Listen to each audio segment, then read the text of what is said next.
एक नियम है कि बेलपत्र के पत्र को वृक्ष से जब तोड़ा जाता है तो सबसे पहले उसको मंत्र दिया जाता है। क्या कहा जाता है? ओम नमः शिवाय। बेलपत्र के पत्र को पेड़ पे से जब तोड़ा जाता है तो ओम नमः शिवाय का नाद किया जाता है। और बेलपत्र के पत्र में, इसमें तो वो नहीं है गूठी, बेलपत्र का जब पत्ता टूटता है तो यहाँ एक गूठी आ जाती है। देखा है आप लोगों ने? जम के तो बोलो, देखा है? तो बेलपत्र के पत्र में जो गूठी होती है उसको भी जब तोड़ा जाता है, उस गूठी को जब अलग किया जाता है तब भी शिव मंत्र उसको दिया जाता है। ओम नमः शिवाय, ओम नमः शिवाय, ओम नमः शिवाय। वृक्ष पे से पत्ते को तोड़ा तो मंत्र दिया, गूठी को तोड़ा तो मंत्र दिया, और बेलपत्र के पत्ते को जब तोड़ा जाता है, मंत्र पत्ते को तोड़ने से पहले मंत्र प्रदान किया जाता है, और जब तोड़ा जाता है तो कहा जाता है, हे मां पार्वती, हे मां गोरा, चलो तुम्हें शिवजी ने बुलाया है मेरे कल्याण के लिए। मां, आपको शंकर जी ने याद किया है, मेरे ऊपर बहुत दुख है मां, कल्याण करिए, चलिए मेरे दुख को समाप्त करिए, निमंत्रण दो।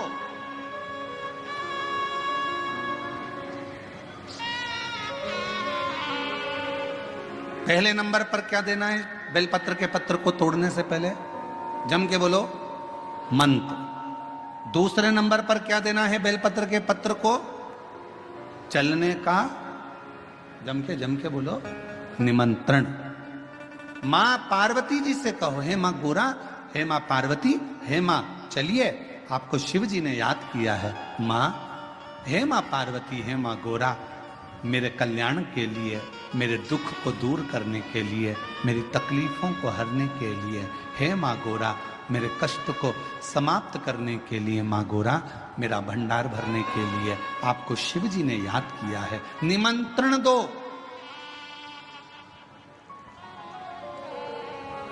लेकर आए, फिर गूठी तोड़ी, फिर मंत्र दिया, ओम नमः शिवाय, नमः शिवाय, नमः शिवाय। अब गुरुजी ने पूछा कि तुमने मंत्र दिया? नहीं। तुमने निमंत्रण दिया? नहीं। तो फिर तुम्हें क्या हक है कि बेलपत्र का पत्र तोड़ो? शिव महापुराण की कथा तो कितनी बड़ी बात कहती है, बेल पत्र के पत्र को सीधे पेड़ में से तोड़ कर लेकर आना चाहिए। बेल पत्र की डंडी, कई माताओं की, कई भाइयों की आदत होती है, बड़ी सी डंडी होती है, उसको वहां से काट लिया, तोड़ लिया, पूरी की पूरी डंडी तोड़ कर लिया है, फिर घर पर आकर उसमें से पत्तियां तोड़ ली, जो डंडी थी उसको पटक दिया। ना ना, ये गलत, ये गलत। वृक्ष से पत्तों को निमंत्रण देकर फिर तोड़ा जाता है, और फिर लेकर आकर दूठी तोड़ते समय भी शिव मंत्र को दिया जाता है। कुछ नियम है बेलपत्र के भी, उसको धारण करना चाहिए। कुछ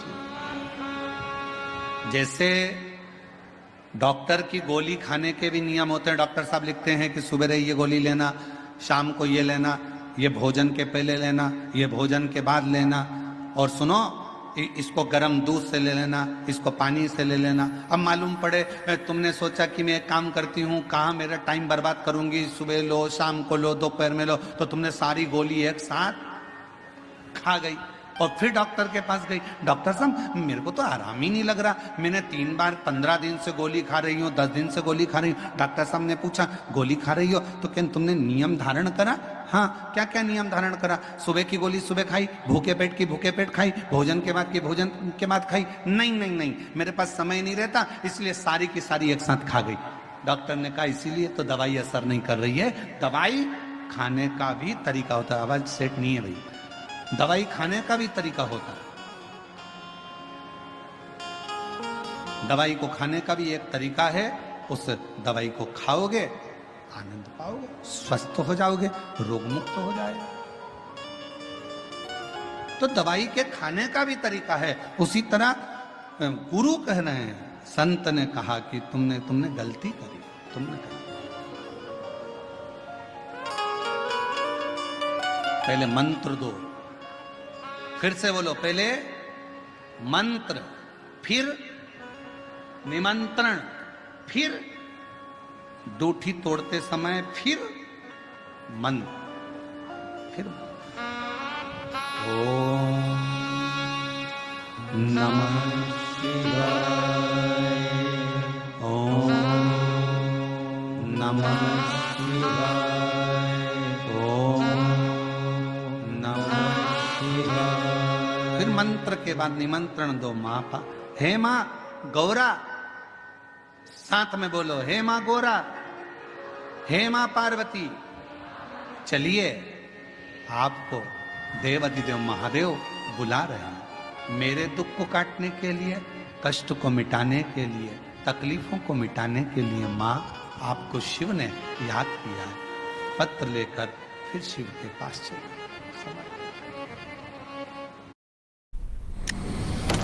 Delivering to India's doorstep in 10 minutes.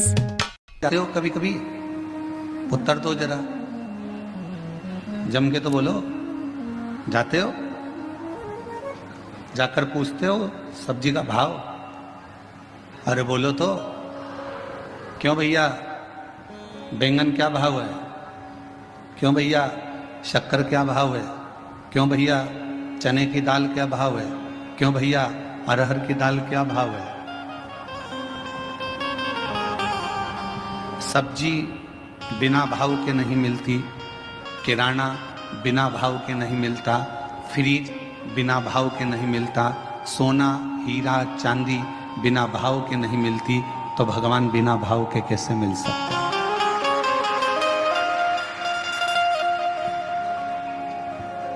वो बिना भाव के कैसे मिले?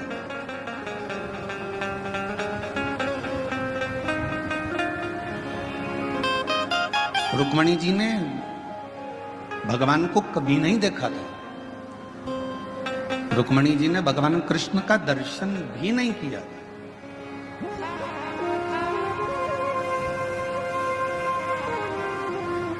ना मुलाकात की, ना दर्शन किया, ना मिले, ना देखा, कुछ भी नहीं। फिर रुक्मणी जी के दिल में भगवान कृष्ण के प्रति इतना प्यार, इतना प्रेम कैसे प्रकट हुआ?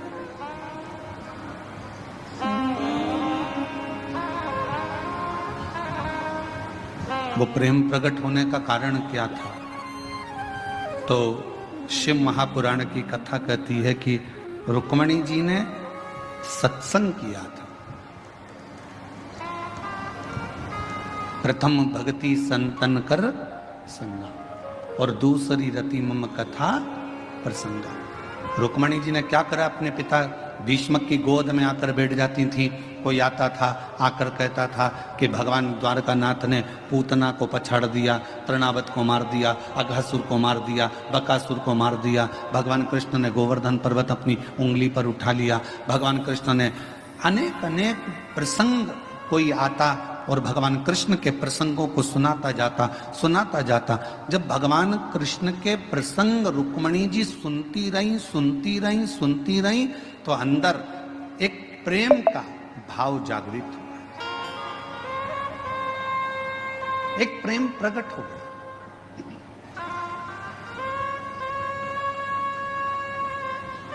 किसी व्यक्ति के बारे में आपसे अगर बार बार कहा जाए ना, वो व्यक्ति ऐसा है, वो व्यक्ति ऐसा है, वो व्यक्ति ऐसा है, तो मन में भाव जागृत होगा। एक बार उससे मिले तो अपन देखें तो सही, एक बार चलो, भाव जागृत हुआ।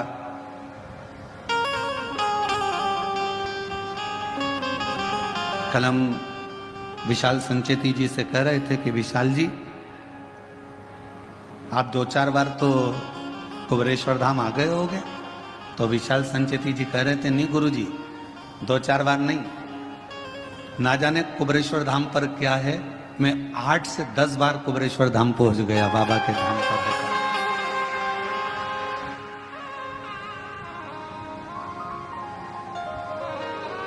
हम सुनते रहे। शिव ऐसे हैं, शिव महापुराण की कथा ऐसी है, कुबेरेश्वर धाम ऐसा है, बाबा का धाम ऐसा है। हम बार बार सुनते हैं तो हमारे मन में मिलने की एक आस जागृत हो जाती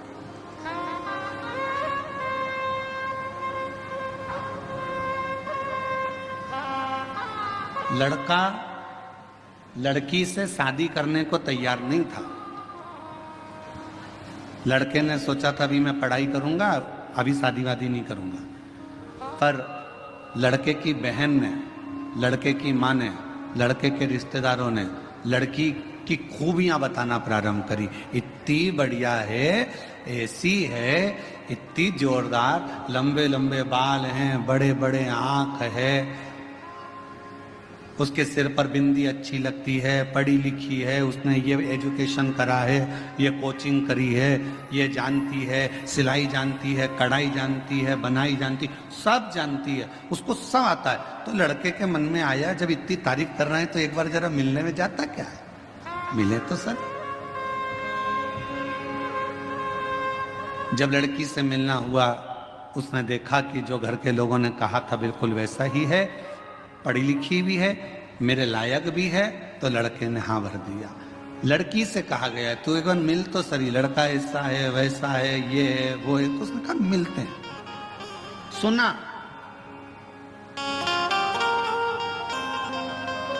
सुना तो प्रेम जागृत हुआ। अब आप लोग क्या कर रहे हो? शिव महापुराण की कथा को सुन रहे हो। किसका चरित्र सुन रहे हो? देवादिदेव महादेव का, भगवान शंकर का। जब शिव जी का इतना चरित्र तुम बेजापुर में सुन लिए, कहीं तुम छत्रपति संभाजी नगर सुन लिए, तुम नासिक में सुन लिए, तुम मालेगांव सुन लिए, जब तुम बार बार शंकर जी का चरित्र सुनते जाओगे, सुनते जाओगे, सुनते जाओगे, तो अंदर से उससे मिलने की तमन्ना बढ़ती चली जाएगी। एक बार जरा शंकर जी से मिलूं तो सही, कि उनकी कथा इतनी सुंदर है तो वो कितना सुंदर होगा। ये विचारणीय बात।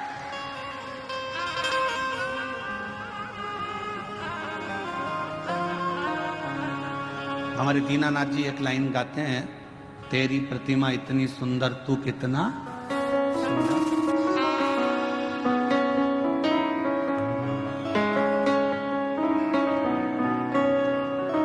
जिसकी रचना इतनी सुंदर, वो कितना सुंदर होगा, वो कितना सुंदर। जरा विचार करिए, उसकी केवल कथा सुनिए, केवल कथा।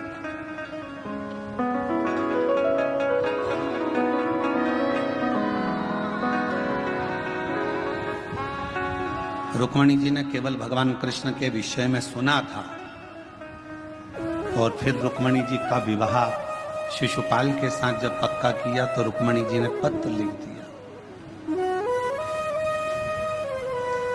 कि सतगुरु मेरो संदेश हरि से सुना दे, मेरी नैया पड़ी ले मझधार, गुरु जी उसे पार लगा देना।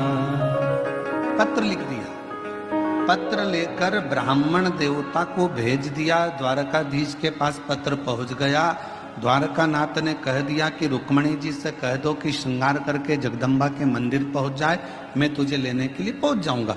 रुक्मणी जी ने केवल सुन रखा था, भगवान को देखा नहीं था, पत्र भेज दिया, और वो पत्र के माध्यम से भगवान रुक्मणी को लेने के लिए आ गए। शिव महापुराण की कथा भी यही कहती है कि प्रथम भक्ति संतन कर संगा, दूसरी रति मम कथा प्रसंगा।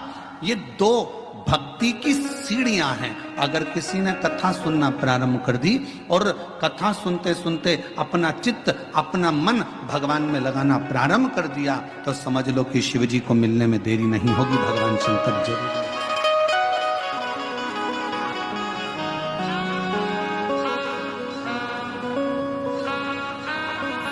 और शंभु शरण पड़े मांगो घड़ी रे घड़ी दुख आटो दया करी दर्शन आपो ओ शंभो शरण पड़ी मांगो घड़ी रे घड़ी दुख काटो दया करीने दर्शन आपो। केवल कथा को सुनते सुनते भगवान का भजन करते करते करते करते आप उसके करीब में पहुंच गए।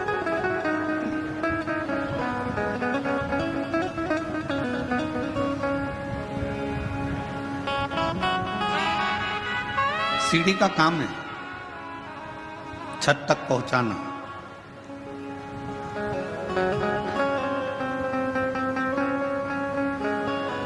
भगवान की कथा का काम है आपको भगवान के चरणारविंद तक पहुंचाना। सीढ़ी केवल आपको छत तक पहुंचाएगी, पर भगवान की कथा आपको भगवान के चरणारविंद तक पहुंचाकर ही रहेगी, परमात्मा तक।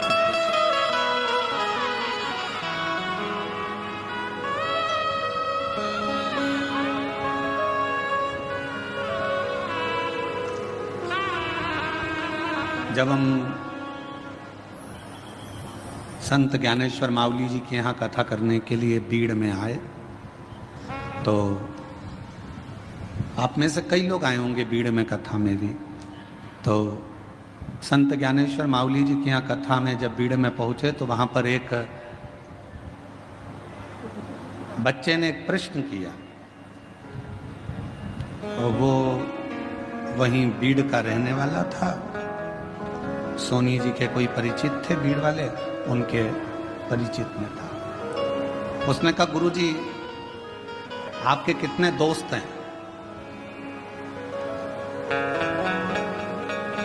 आपके कितने मित्र हैं? हमने पूछा, पहले तुम बताओ कि तुम्हारे कितने मित्र हैं। तो कहा, गुरुजी हमारे तो बचपन के 4-6 हैं, और इसके बाद हमारे कॉलेज के भी 2-4 हैं। अब कल हमारे वो विशाल जी के बेटे अर्नव जी भी, वो भी अपनी मित्रों की मंडली को लाए थे। तो हमने उनसे भी, वो कह रहे थे कि हमारे मित्र आपसे मिलना चाहते हैं गुरुजी। तो हमने पूछा, तुम्हारे कितने मित्र हैं? तो कहा है कभी 8 रहते हैं, कभी 6 रहते हैं। हमने कहा घटते बढ़ते कैसे रहते हैं? तो क्या 2-1 बाहर चले जाते हैं तो 6 हो जाते हैं, और वापिस आ जाते हैं तो 8 हो जाते हैं। हमने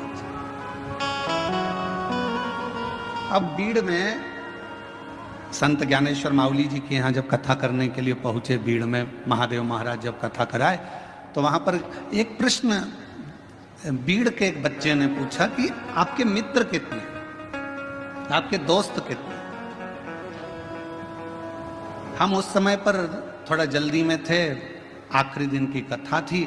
अब आखिरी दिन की कथा तो आपको मालूम ही है कि कल की कथा तो यही टाइम पे होगी। कल क्योंकि कथा की क्या है, शिवरात्रि है कथा की, और परसों के दिन सुबह 8 बजे से 11 बजे तक कथा हो जाएगी। 11 बजे के बाद जाने की तैयारी हो जाती है, तो इतना समय रहता नहीं, हम उत्तर नहीं दे पाए।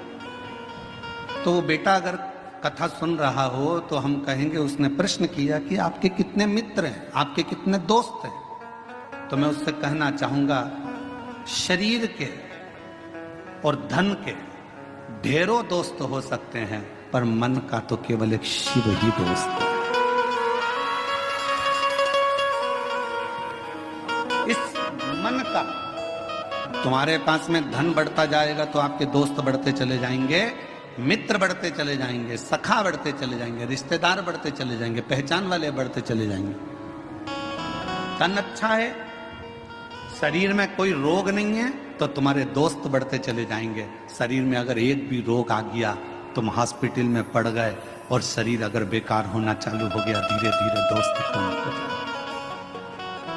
तन के और धन के दोस्त बहुत हो सकते हैं, पर मन का तो केवल एक ही दोस्त है और वो देव अधिदेव महा, वो मित्र।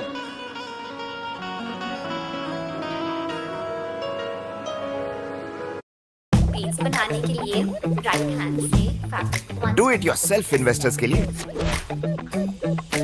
रेडीमेड पोर्टफोलियो इन्वेस्टर्स के लिए angel one for everyone. 3 crore Indians की तरह आप भी शुरू कीजिए angel one for everyone. Investments in securities market are subject to market risks. Read all the related documents carefully before investing. तन के और धन के दोस्त भले तुमको निभाए ना निभाए, तन का मित्र भले तुम्हें निभाए ना निभाए, धन का मित्र तुम्हें निभाए कि ना निभाए, पर मन का जो मित्र होता है, जैसे भगवान कृष्ण के मित्र थे सुदामा।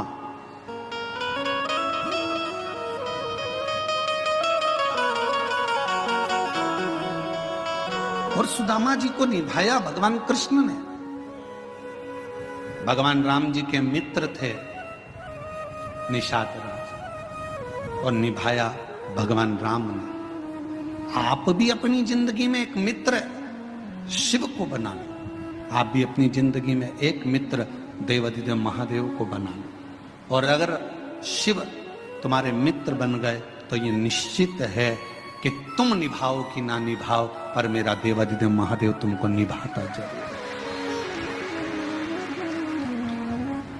शंभु शरण पड़ी मांगो घड़ी रे घड़ी, दुख काटो दया करी दर्शन आपो। शंभु शरण पड़ी मांगो घड़ी रे घड़ी, दुख काटो दया करी दर्शन आपो। परमात्मा को अपना मित्र भी बना लो। कोई तो होना चाहिए जिससे आप अपने दिल की बात कर सको।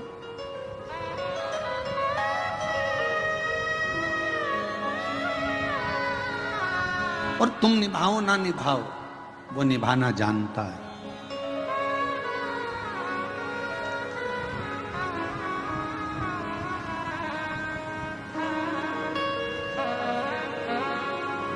मनुष्य और भगवान में क्या अंतर है?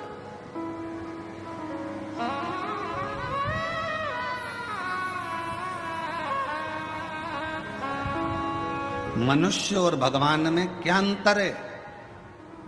मानव में और परमात्मा में क्या अंतर है? शिव महापुराण की कथा कहती है मनुष्य और भगवान में एक सबसे बड़ा अंतर यह है कि भगवान गलती नहीं करता और मनुष्य गलती पर गलती करता ही रहता है। जिस मानव से, जिस मनुष्य से पृथ्वी पर जन्म लेने के बाद अगर गलती नहीं हो रही है तो समझ लेना कि वो मनुष्य ही नहीं है। मानव का शरीर गलती का पुतला होता है, इसमें थोड़ी थोड़ी गलतियां तो जीवन में मानव के शरीर में होती ही रहती हैं। सास बहू को चिल्ला कर कह दे तूने फिर गलती कर दी, बहू को कह देना चाहिए मम्मी मनुष्य होना, इंसान होना तो गलती तो होगी। और आप अगर भगवान होना सासू जी तो माफ करना चालू कर दो। मैं इंसान हूं, आप भगवान हो, माफ कर दो।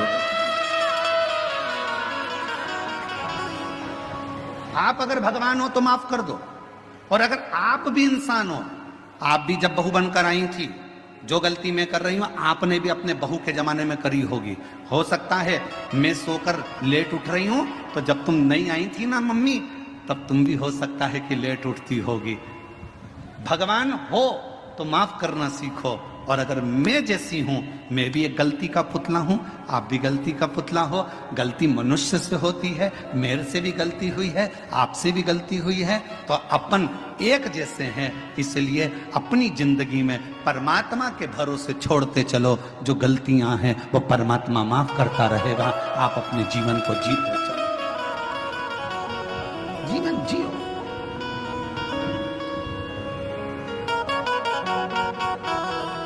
कोई तुमसे कह दे मैं गलती नहीं करता, तो उसके पांव पड़ लेना, तुम तो भगवान हो जी, तुम तो भगवान हो।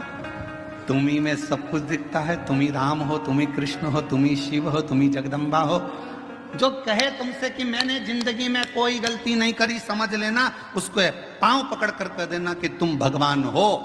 परंतु हम तो इंसान हैं, आज भी गलती कर रहे हैं और आगे भी गलती करेंगे, क्योंकि मनुष्य का शरीर मिला है ये पूर्ण परमात्मा बनने के लिए नहीं मिला, इंसान को इंसान बनने के लिए मिला। मेहनत करोगे, परिश्रम करोगे, उन्नति की सीढ़ी पर चढ़ोगे, आगे बढ़ोगे, तो कोई ना कोई गलती हो जाएगी, ठोकर लगेगी तो संभलोगे।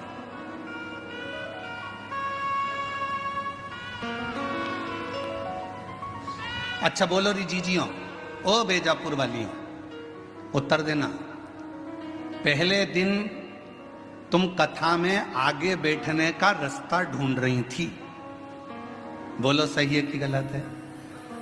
दूसरे दिन तुम्हें रास्ता ढूंढने की जरूरत पड़ी क्या?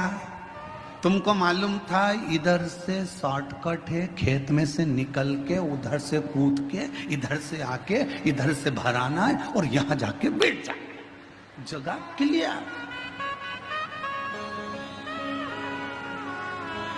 और तुम्हें रास्ता याद था तो तुमने क्या करा, अपनी रिश्तेदार को, वो कह रही थी उधर से, तू चुप है, उससे पे पल्लू वल्लू लेके और तू मेरे पीछे पीछे पीछे पीछे चल चल, और उसको भी रास्ते पे। अरे कितनी गंदगी हो रही, कीचड़।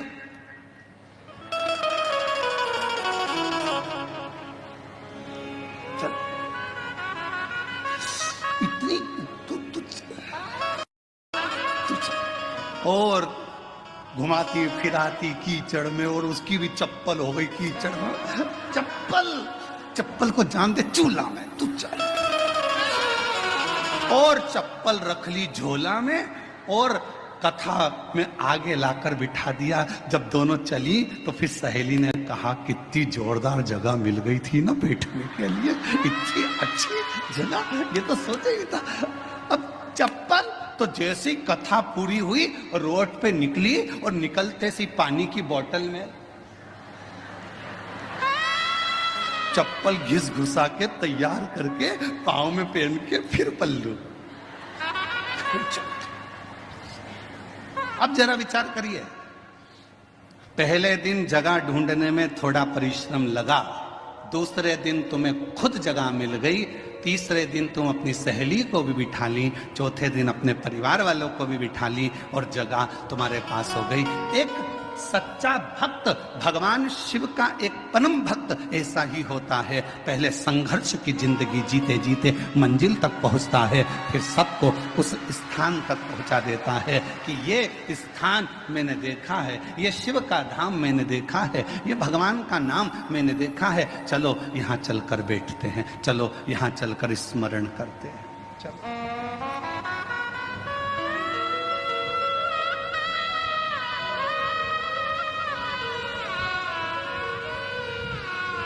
कथा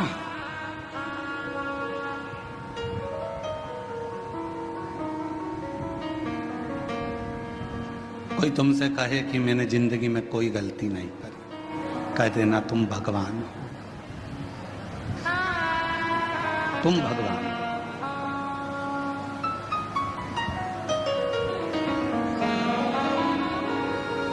और तुम गलती नहीं करे हो, तुम भगवान हो सकते हो, पर मैं तो इंसान हूं, मनुष्य।